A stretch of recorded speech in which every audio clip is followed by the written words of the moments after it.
Hello, what's up YouTube? Retouching, and in this tutorial I'll show you guys why your frequency separation usually has those many issues or various issues, and you don't get those nice and crisp details every single time you try to do your skin retouching in Photoshop using frequency separation.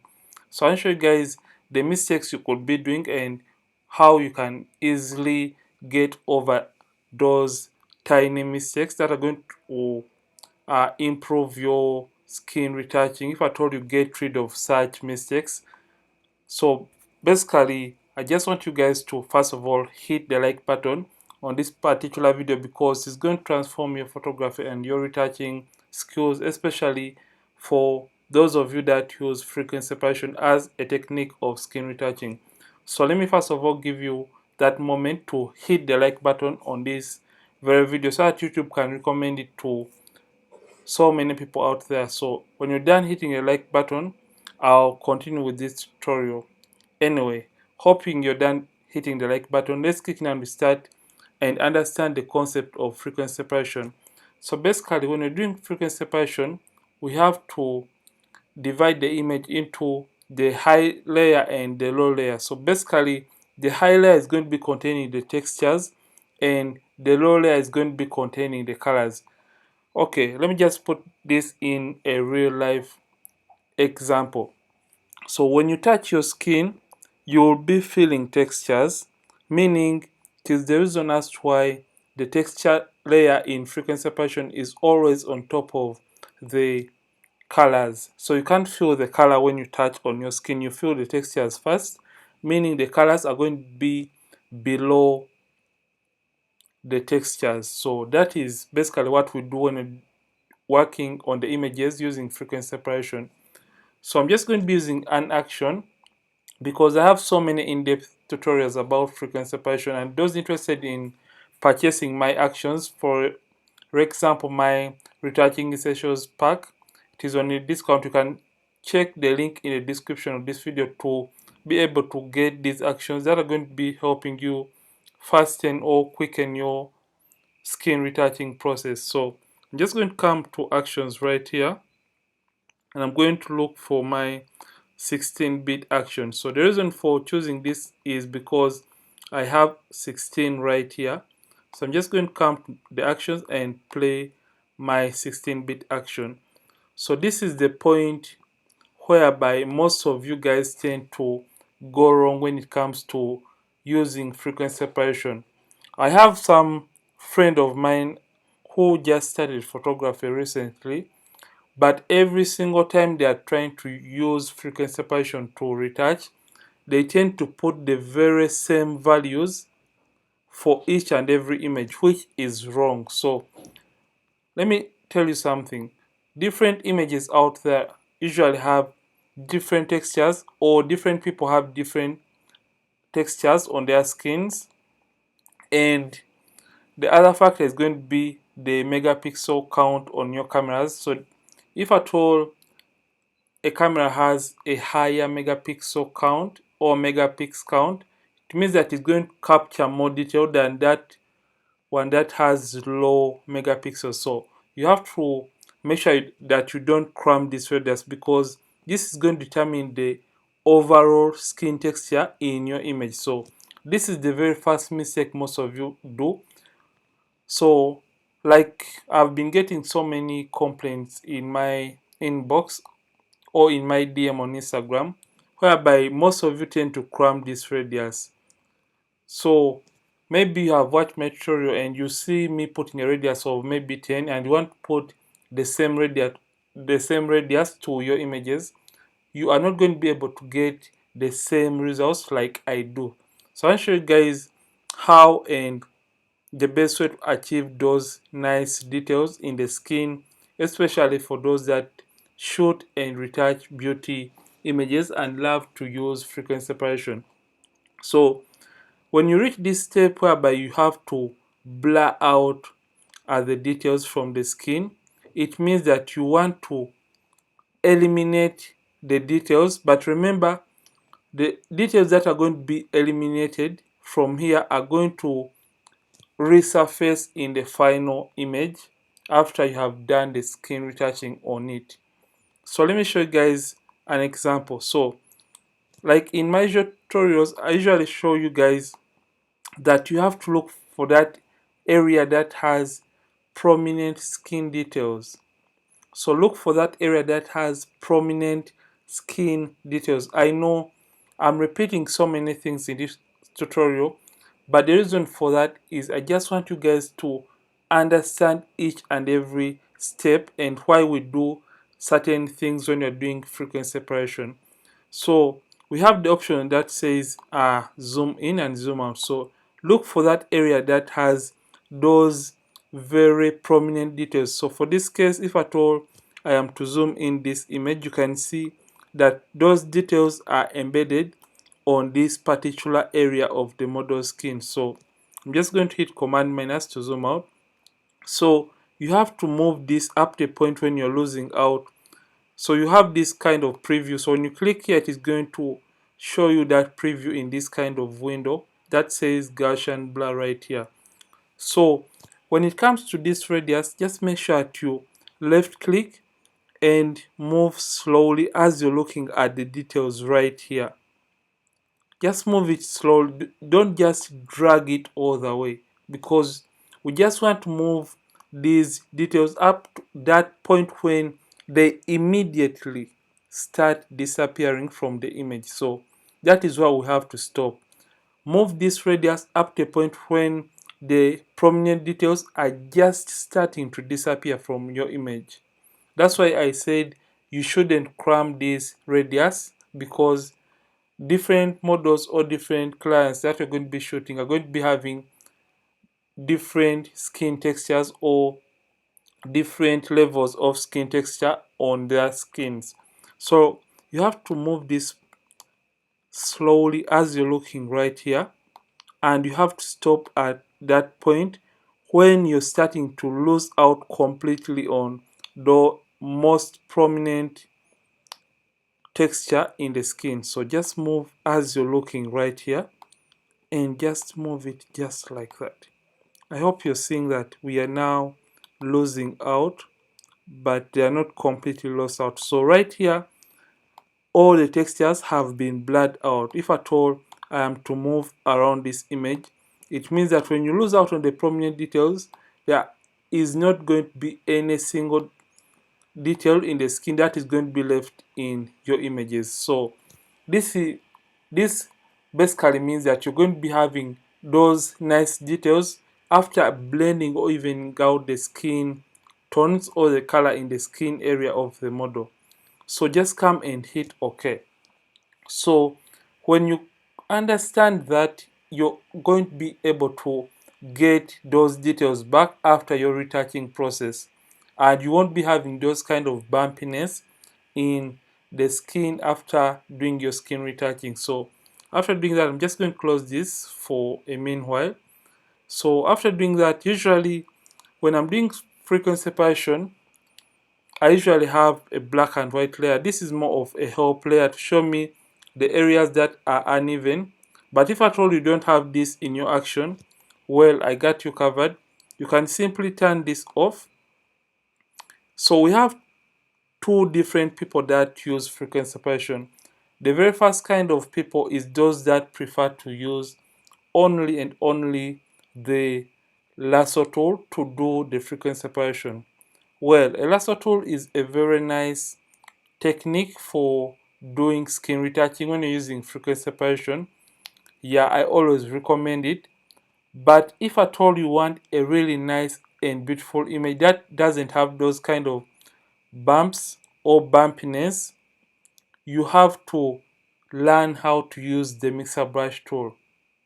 If at all you want a clean and seamless kind of skin, you have to learn how to use both the mixer brush tool and the lasso tool, like I have always shown you in most of my tutorials. So let me show you guys something right here. I'm just going to try to use the lasso tool method. So this is the lasso tool right here, and I'm going to be leaving the feathering at 22 pixels. So when you're using the lasso tool, you have to make sure that the feathering is not way down, because when you make a selection and you apply the Gaussian blur, that kind of edge on the skin is going to leave a mark, meaning that kind of the shape or the outline for the selected area is going to be more prominent. That's why most people that use frequency separation and your radius is, or your feathering is way down or below 20, you tend to have that issue of having that annoying line, for example, on the edges of the eyebrows or maybe the edges of the hair. So make sure the feathering is above 20 so that you can have nice edges from the selection on the skin area. That is just a reminder. So let me just try and draw or make a selection on the skin area just like this. I hope you can see that. I've made that nice selection, and when you're making this selection, make sure you stay away from the eyebrows and maybe the hair and the edges of the face. And after doing that, I'm just going to come to filter. So just understand what I'm about to do. Let me just have your attention. And if at all you're watching and haven't hit the like button, make sure that you hit the like button on this particular video, because it's going to transform you to a whole new level. So hit the like button. Yeah, you're done. Let me just come to blur. So at this point we have to apply the Gaussian blur yet back into the image. And before you apply the Gaussian blur, you have to make sure that you're selected on this low frequency layer, because this point is when we try to even the skin tones, because the skin tones or the colors are in the low frequency layer. So make sure before you even make a selection, you select the low frequency layer, and now you can come and select the area that you want to apply or have a nice transition within the skin tone or the skin color of the image. And after doing that, simply come back to filter and come to blur and come to Gaussian blur. So most people, when they reach on this step, they tend to leave this radius at that radius that they had when they are removing or blurring out the textures.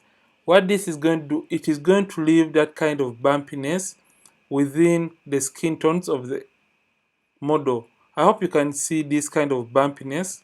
If at all I'm to zoom in for you, you can see that this bumpiness and the skin doesn't look seamless, and the transitions within the skin color or skin tones is really looking weird. So make sure that you have, or you move this radius up to that point when you're starting to get the best out of your skin tone, up that point when you have that blend within the skin tones or the colors in the skin tone. So I'm just going to left click right here, and I'm going to move this just like that. So you have to move while looking or releasing this. You don't have to move it all the way. So it has to be a gradual move. Remember, we started from 8 pixels and right now we are in 19.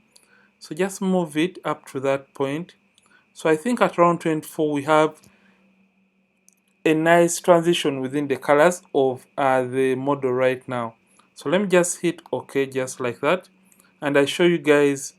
I'm going to hit Command D or Control D to deselect. So let's see the before and after. You can see that we have just blended the skin tone and we have a nice texture in this very image. I hope you can see that. Let me hope YouTube is not over compressing this. Hope you can see the difference right there. So that is the advantage of not cramming. And other technique I would recommend for you guys, I'm just going to go back to my history. I'm just going to come back to the lasso tool right here to undo everything.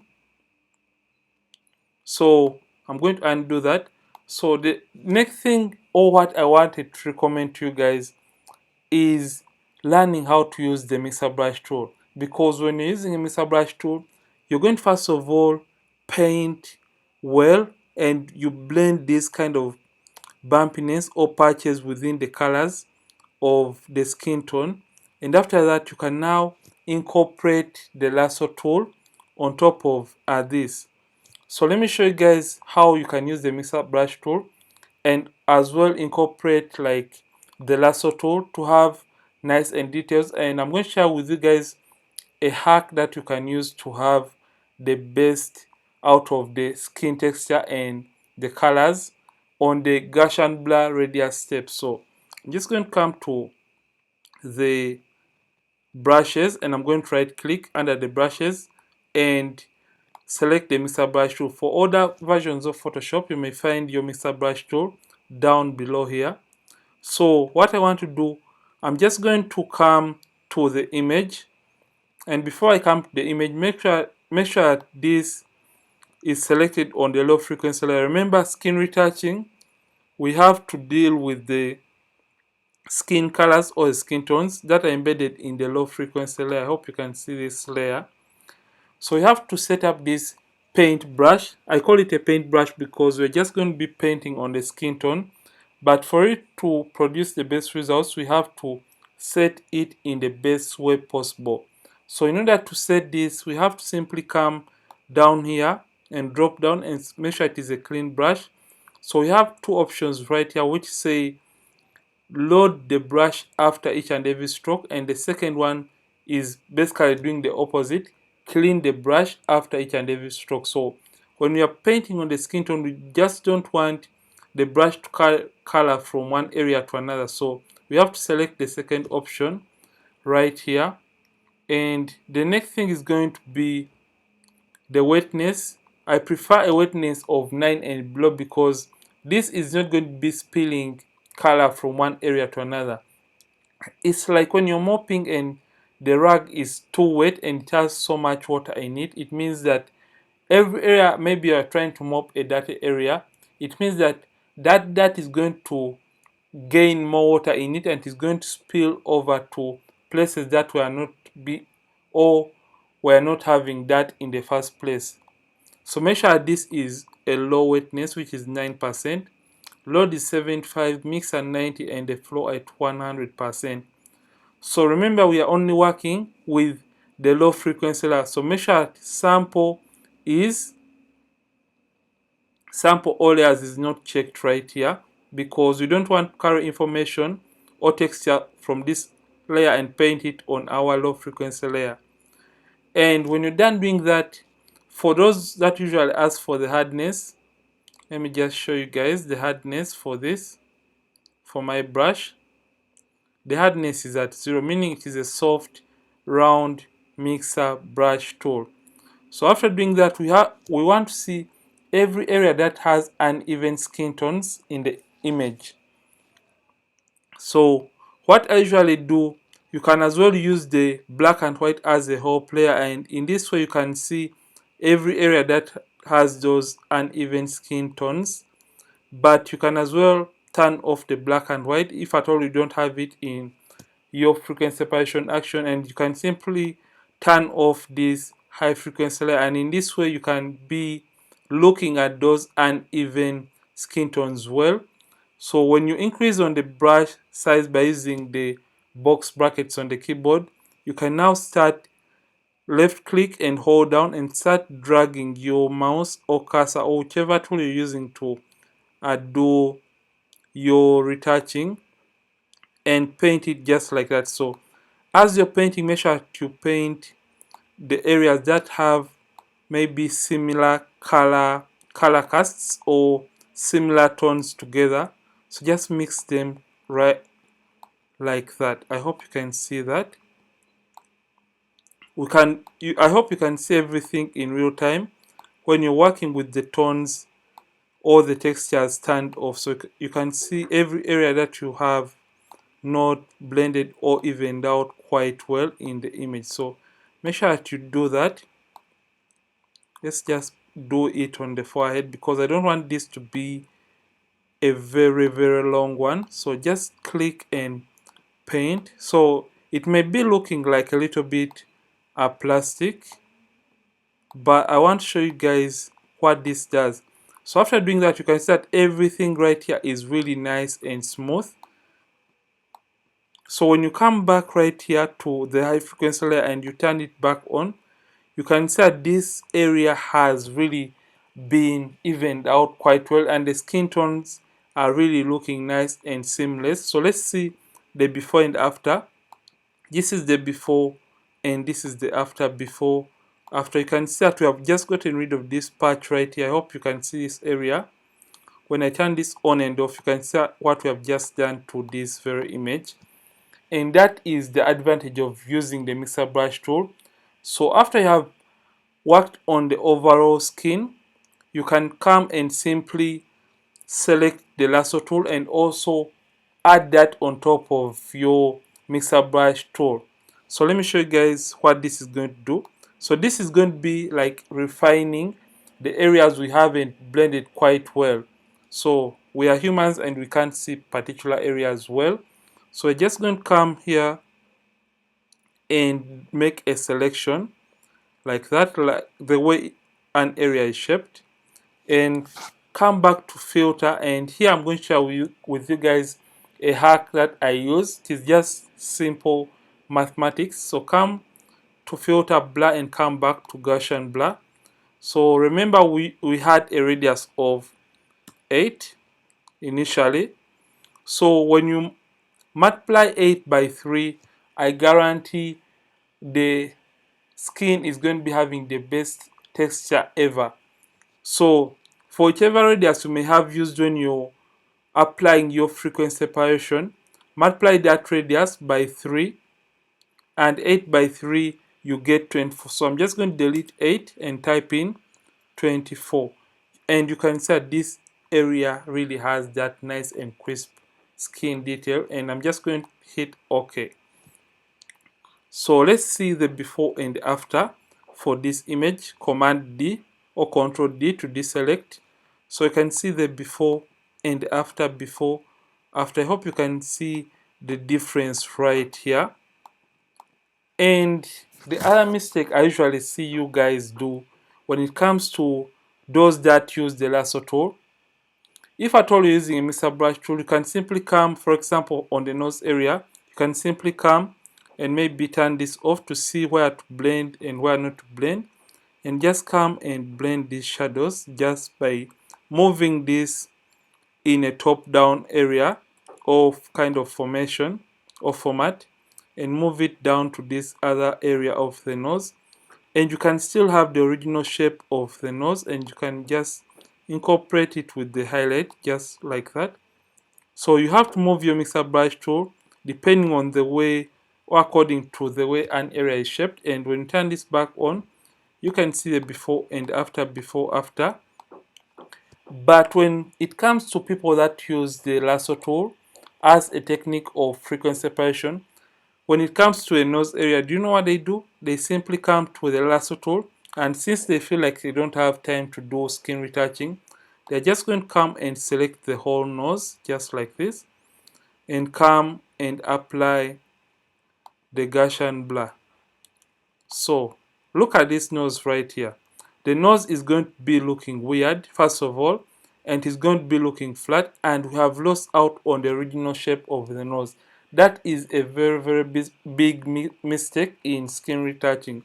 Let me show you guys. This is the before and after. You can see that it looks weird and it looks really flat and very rough. So that is a mistake most of you guys do. So I'm just going to come back to my history panel. I'm just going to come to the lasso tool, and I'm just going to go one step back. So this is what we had when we are using the mixer brush tool. I hope you can see that. And we still have this nice highlight. So when it comes to the nose area and you want to apply your lasso tool method, just come and only select on these other sides. So right click and come to Gaussian blur and do the same for this other side and leave out the highlights. But when you feel like you want to apply it on the highlight, you can come and select it, right click and come to Gaussian blur. But this time around you have to reduce on the opacity of that. So you can simply right click on that selection and you come to fade Gaussian blur and you can reduce on the opacity. So I don't usually recommend this, so I usually prefer to only use the mixer brush tool on the nose area, and I don't incorporate the lasso tool technique on the nose area. So when you're doing skin retouching, make sure you preserve the highlights, especially if at all you're using maybe frequency separation.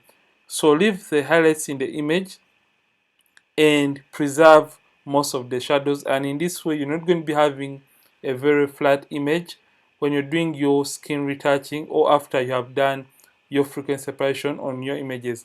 And I hope this is really going to be a helpful video to most of you out there that use frequency separation. And if at all you have loved this and learned something new from this video, don't forget to drop a comment in the comment section, and don't forget to like this video so that YouTube can recommend it to more people or more photographers out there. I'm Ronix from Ronix Photography. Thank you for watching. I'll see you in yet more amazing tutorials, and don't forget to keep practicing and keep creating.